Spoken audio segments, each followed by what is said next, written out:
श्रीहरिद्रास्तोत्रम् शृणु वक्ष्यामि कवचं सर्वसिद्धिकरं प्रिये।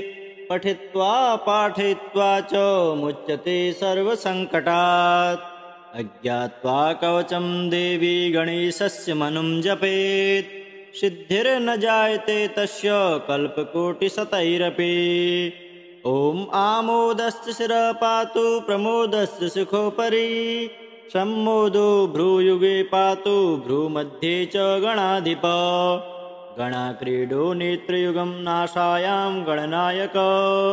गणक्रीडान्वितः पातु वदने सर्वसिद्धये।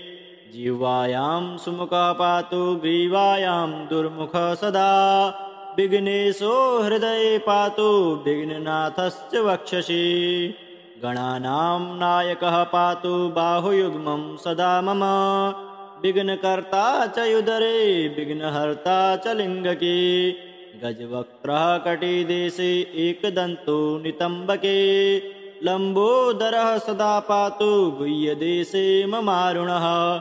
व्यालयज्ञोपवीते मां पादुपादियुगे सदा। जापकः सर्वदा पातु जानुजङ्घे गणाधिप। हरिद्रः सर्वदा पातु सर्वाङ्गे गणनायकः। य इदं प्रपठे नित्यं गणेशस्य महेश्वरी। कवचं सर्वसिद्धाख्यं सर्वविघ्नविनाशनं। सर्वसिद्धिकरं साक्षात् सर्वपापविमोचनं। सर्वसम्पत्प्रदं साक्षात् सर्वदुःखविमोक्षणं। सर्वापत्तिप्रशमनं सर्वशत्रुक्षयङ्करम्। ग्रहपीडाज्वरारोगा ये चान्ये गुह्यकादयः। पठनाद्धारणाद्देवो नाशमायन्ति तत्क्षणात्। धनधान्यकरं देवी कवचं सुरपूजितं। समं नास्ति महेशानि त्रैलोक्ये कवचस्य च। हरिद्रस्य महादेवी विघ्नराजस्य भूतले। किमन्ये रसदालापैर्यत्रायुर्व्ययतामिया।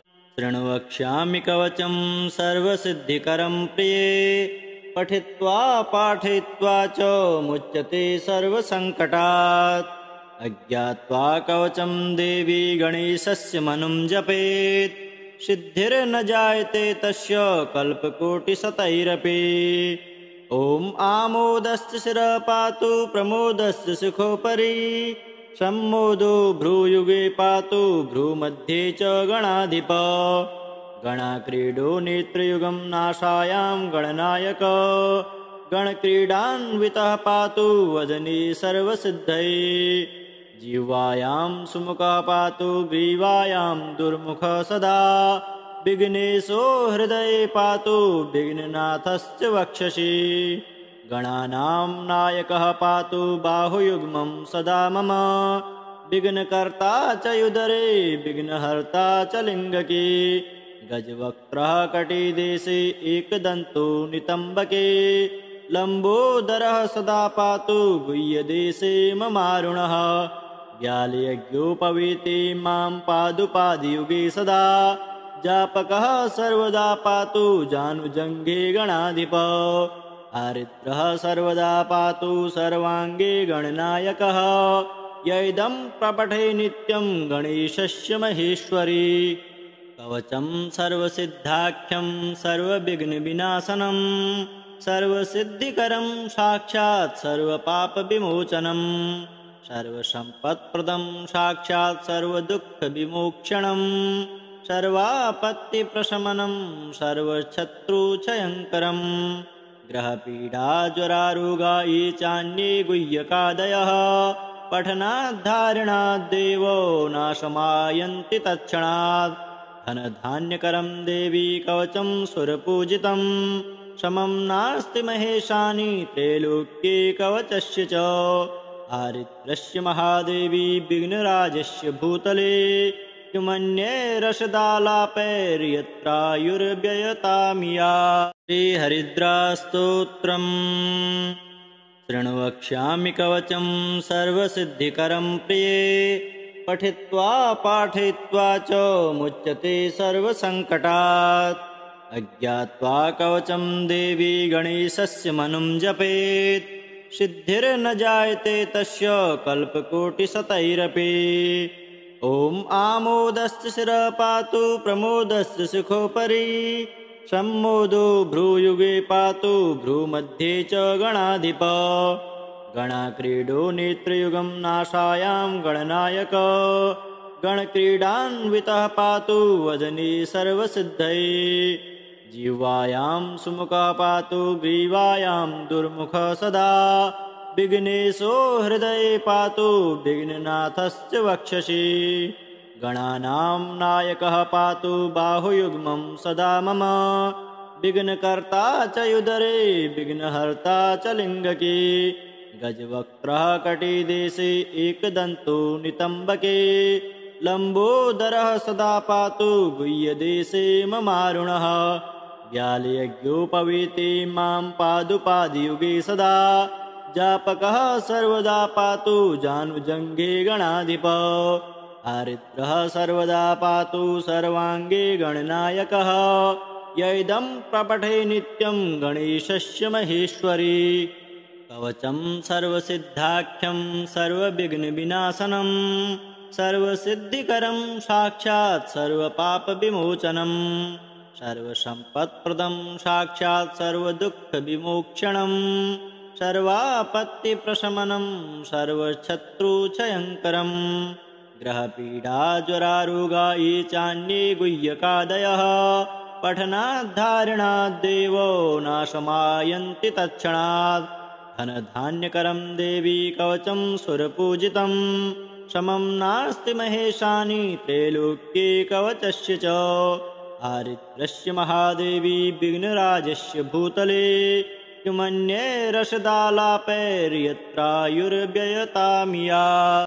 शृणु वक्ष्यामि कवचं सर्वसिद्धिकरं प्रिये, पठित्वा पाठयित्वा च मुच्यते सर्वसङ्कटात्। अज्ञात्वा कवचं देवी गणेशस्य मनुं जपेत्, सिद्धिर्न जायते तस्य कल्पकोटिशतैरपि। ॐ आमोदस्य शिरः पातु प्रमोदस्य शिखोपरि, सम्मोदो भ्रूयुगे पातु भ्रूमध्ये च गणाधिप। गणाक्रीडो नेत्रयुगं नाशायां गणनायक, गणक्रीडान्वितः पातु वदने सर्वसिद्धये।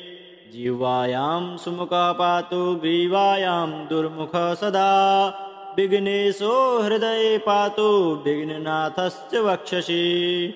गणानां नायकः पातु बाहुयुग्मं सदा मम, विघ्नकर्ता च युदरे विघ्नहर्ता च लिङ्गके। गजवक्त्रः कटिदेशे एकदन्तो नितम्बके, लम्बोदरः सदा पातु गुह्यदेशे ममारुणः। व्यालयज्ञोपवीते मां पादुपादियुगे सदा, जापकः सर्वदा पातु जानुजङ्घे गणाधिप। हरिद्रः सर्वदा पातु सर्वाङ्गे गणनायकः, य इदं प्रपठे नित्यं गणेशस्य महेश्वरी। कवचं सर्वसिद्धाख्यं सर्वविघ्नविनाशनं, सर्वसिद्धिकरं साक्षात् सर्वपापविमोचनं, सर्वसम्पत्प्रदं साक्षात् सर्वदुःखविमोक्षणं, सर्वापत्तिप्रशमनं सर्वशत्रुक्षयङ्करं। ग्रहपीडाज्वरारोगा ये चान्ये गुह्यकादयः, पठनाद्धारणाद्देवो नाशमायन्ति तत्क्षणात्। धनधान्यकरं देवी कवचं सुरपूजितं, समं नास्ति महेशानि त्रैलोक्ये कवचस्य च। हरिद्रस्य महादेवी विघ्नराजस्य भूतले, किमन्ये रसदालापैर्यत्रायुर्व्ययतामिया। श्रीहरिद्रास्तोत्रम्। शृणु वक्ष्यामि कवचं सर्वसिद्धिकरं प्रिये, पठित्वा पाठयित्वा च मुच्यते सर्वसङ्कटात्। अज्ञात्वा कवचं देवी गणेशस्य मनुं जपेत्, सिद्धिर्न जायते तस्य कल्पकोटिशतैरपि। ॐ आमोदस्य शिरः पातु प्रमोदस्य शिखोपरि, सम्मोदो भ्रूयुगे पातु भ्रूमध्ये च गणाधिप। गणाक्रीडो नेत्रयुगं नाशायां गणनायक गणक्रीडान्वितः पातु वदने सर्वसिद्धये जिह्वायां सुमुखः पातु ग्रीवायां दुर्मुखः सदा विघ्नेशो हृदये पातु विघ्ननाथश्च वक्षसि गणानां नायकः पातु बाहुयुग्मं सदा मम विघ्नकर्ता च युदरे विघ्नहर्ता च लिङ्गके गजवक्त्रः कटिदेशे एकदन्तो नितम्बके लम्बोदरः सदा पातु गुह्यदेशे ममारुणः व्यालयज्ञोपवीते मां पादुपादियुगे सदा जापकः सर्वदा पातु जानुजङ्घे गणाधिप हरिद्रः सर्वदा पातु सर्वाङ्गे गणनायकः य इदं प्रपठे नित्यं गणेशस्य महेश्वरी कवचं सर्वसिद्धाख्यं सर्वविघ्नविनाशनं सर्वसिद्धिकरं साक्षात् सर्वपापविमोचनं सर्वसम्पत्प्रदं साक्षात् सर्वदुःखविमोक्षणं सर्वापत्तिप्रशमनं सर्वशत्रुक्षयङ्करं ग्रहपीडाज्वरारोगा ये चान्ये गुह्यकादयः पठनाद्धारणाद्देवो नाशमायन्ति तत्क्षणात् धनधान्यकरं देवी कवचं सुरपूजितं समं नास्ति महेशानि त्रैलोक्ये कवचस्य च हरिद्रस्य महादेवी विघ्नराजस्य भूतले किमन्ये रसदालापैर्यत्रायुर्व्ययतामिया शृण्वक्ष्यामि कवचं सर्वसिद्धिकरं प्रिये पठित्वा पाठयित्वा च मुच्यते सर्वसङ्कटात् अज्ञात्वा कवचं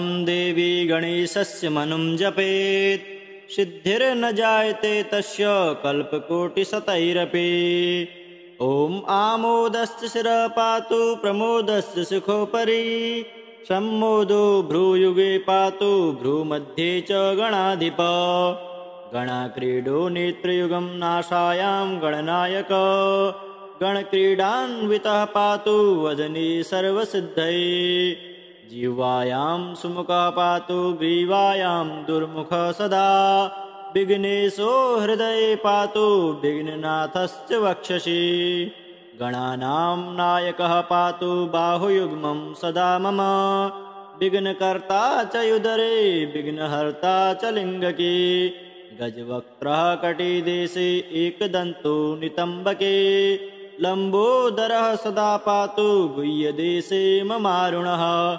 व्यालयज्ञोपवीते मां पादुपादियुगे सदा जापकः सर्वदा पातु जानुजङ्घे गणाधिप हरिद्रः सर्वदा पातु सर्वाङ्गे गणनायकः य इदं प्रपठे नित्यं गणेशस्य महेश्वरी कवचं सर्वसिद्धाख्यं सर्वविघ्नविनाशनं सर्वसिद्धिकरं साक्षात् सर्वपापविमोचनं सर्वसम्पत्प्रदं साक्षात् सर्वदुःखविमोक्षणं सर्वापत्तिप्रशमनं सर्वशत्रुक्षयङ्करं ग्रहपीडाज्वरारोगा ये चान्ये गुह्यकादयः पठनाद्धारणाद्देवो नाशमायन्ति तत्क्षणात् धनधान्यकरं देवी कवचं सुरपूजितं समं नास्ति महेशानि त्रैलोक्ये कवचस्य च हरिद्रस्य महादेवी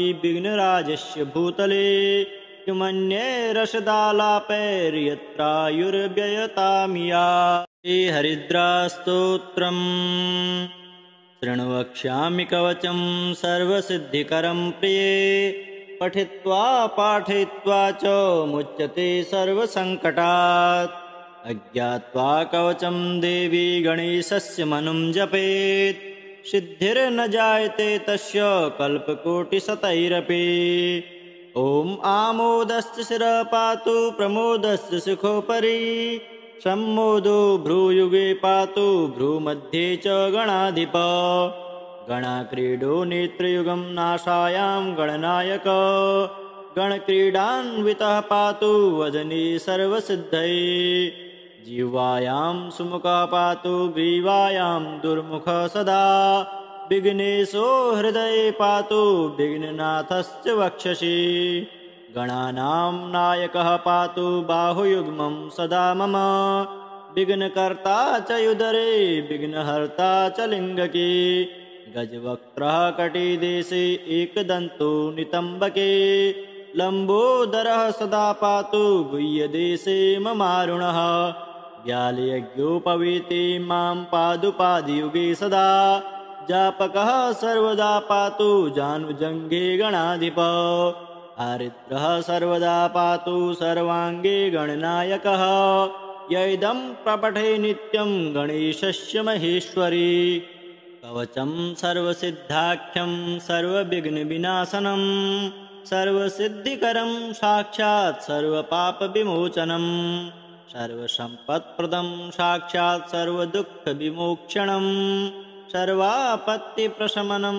सर्वशत्रुक्षयङ्करं ग्रहपीडाज्वरारोगा ये चान्ये गुह्यकादयः पठनाद्धारणाद्देवो नाशमायन्ति तत्क्षणात् धनधान्यकरं देवी कवचं सुरपूजितं समं नास्ति महेशानि त्रैलोक्ये कवचस्य च हरिद्रस्य महादेवी विघ्नराजस्य भूतले किमन्ये रसदालापैर्यत्रायुर्व्ययतामिया शृण्वक्ष्यामि कवचं सर्वसिद्धिकरं प्रिये पठित्वा पाठयित्वा च मुच्यते सर्वसङ्कटात् अज्ञात्वा कवचं देवी गणेशस्य मनुं जपेत् सिद्धिर्न जायते तस्य कल्पकोटिशतैरपि ॐ आमोदस्य शिरः पातु प्रमोदस्य शिखोपरि सम्मोदो भ्रूयुगे पातु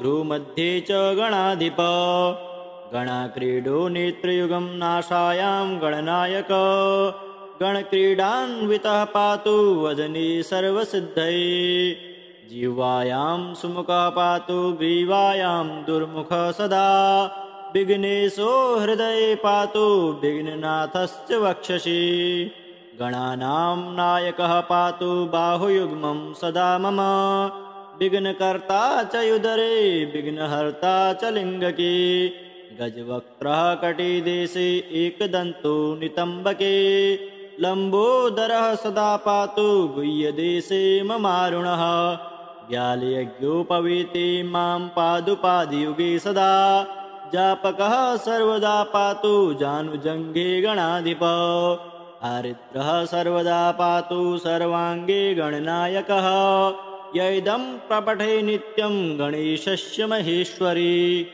कवचं सर्वसिद्धाख्यं सर्वविघ्नविनाशनं सर्वसिद्धिकरं साक्षात् सर्वपापविमोचनं सर्वसम्पत्प्रदं साक्षात् सर्वदुःखविमोक्षणं सर्वापत्तिप्रशमनं सर्वशत्रुक्षयङ्करं ग्रहपीडाज्वरारोगा ये चान्ये गुह्यकादयः पठनाद्धारणाद्देवो नाशमायन्ति तत्क्षणात् धनधान्यकरं देवी कवचं सुरपूजितं समं नास्ति महेशानि त्रैलोक्ये कवचस्य च हरिद्रस्य महादेवी विघ्नराजस्य भूतले किमन्ये रसदालापैर्यत्रायुर्व्ययतामिया।